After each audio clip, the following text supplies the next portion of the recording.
What's going on, everybody? Thank you all for joining me today. If you haven't already, please make sure you hit the like button because that is the most important thing you can do for me on this channel. What that does is that it helps to make sure that those who are subscribed to the channel will indeed get the notifications, and it also helps to push this video through the YouTube algorithm. Secondly, if you're new to the channel, or maybe you've been ghost watching for quite some time now, do me a favor and do yourself a favor as well by hitting the subscribe button, as well as the bell notification next to the subscribe button so you can be notified whenever I release a new video. And lastly, please make sure you share this video out on your social media platforms to inform your family and friends about this news and information, and that also helps in giving me a boost in pushing this video through the YouTube algorithm. And with the introduction now out of the way, let's get into today's news. And today we are going to head over to Boston, or I should say we're going to head back over to Boston. As we visited Boston concerning the migrant crisis, I'd say a little over a month ago. The city of Roxbury, or I should say the neighborhood of Roxbury to be exact, within the city of Boston.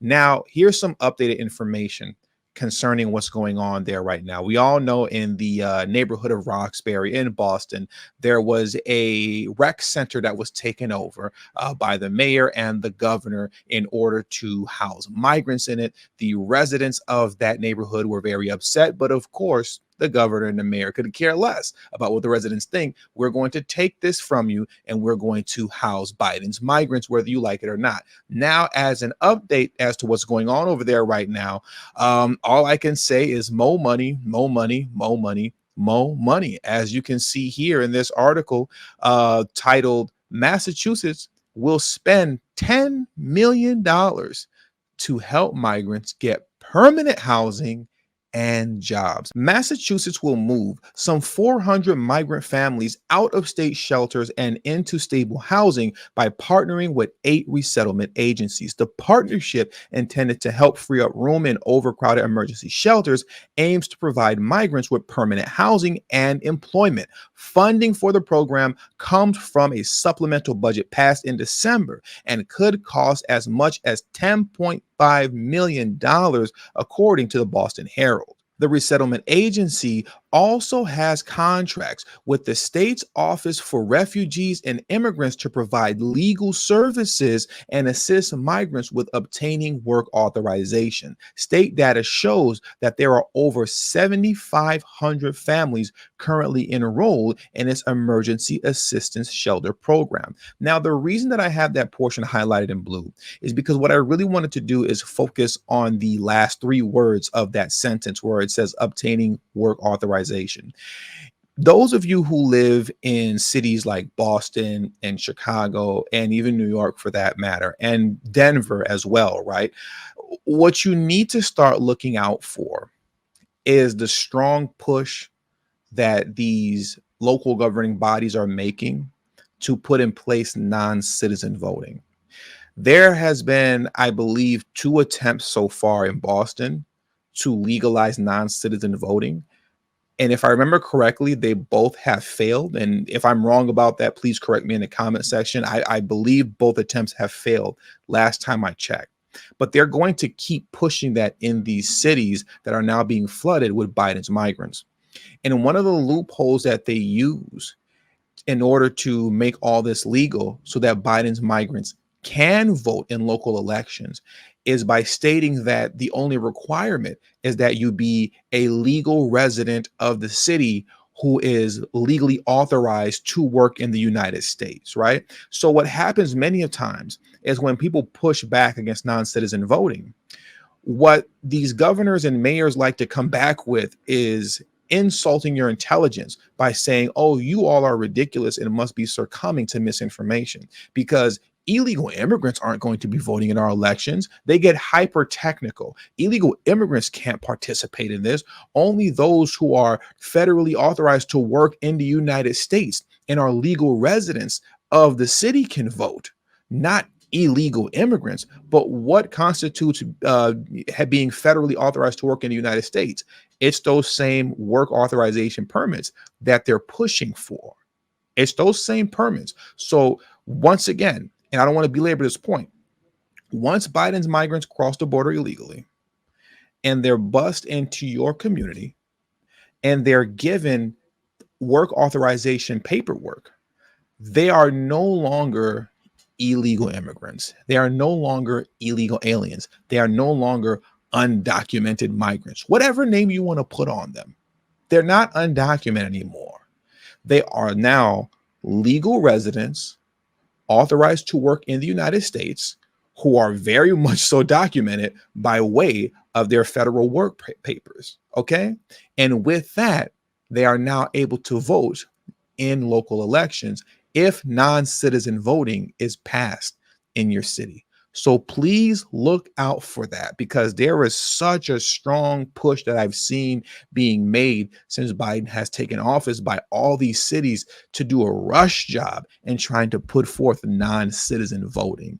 And that work authorization permit is the loophole to allow Biden's migrants to be able to participate in non-citizen voting in local elections. So now I think I've belabored that point enough. Let's carry on with this article. The move is the latest by the Deep Blue state to accommodate its ballooning migrant population. Governor Healey indicated in February the state could soon create a new migrant shelter in Boston's artist community, despite backlash from a shelter previously open in the city's Roxbury neighborhood.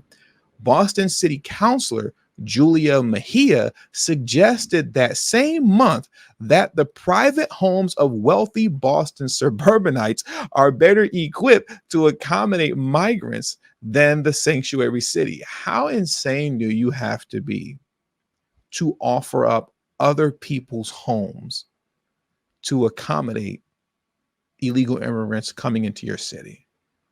You have to be completely insane.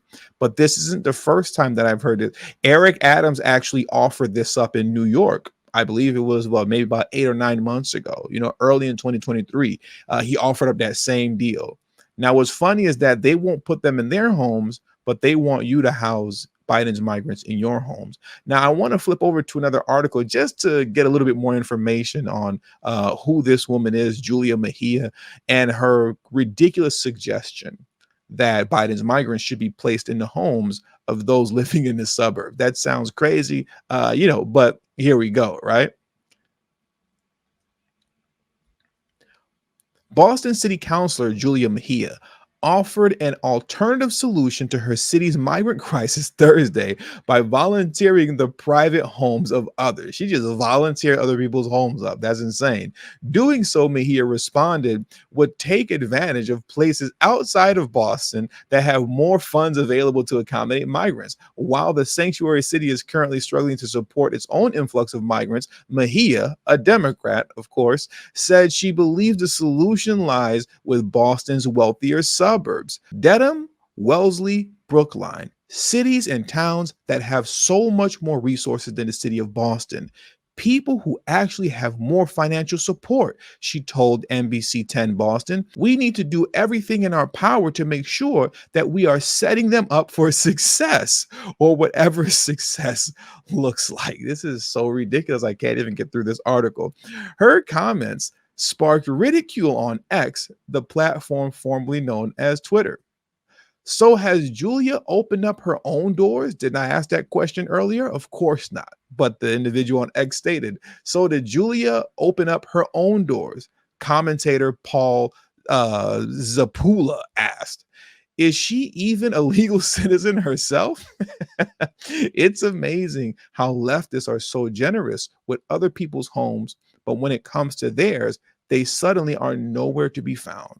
No one should house illegals. They are illegals. Deport them all. How do you all feel about that? Let me know in the comment section. No, self-described free speech activist Philip Anderson said, the responsibility should be to secure the border and do deportations, not to house total strangers in your home. And I 100% agree with that sentiment. The idea that it's the responsibility of the citizens of the city to now house Biden's migrants in your homes versus actually securing the border and getting deportations rolling is completely ridiculous. It's beyond absurd.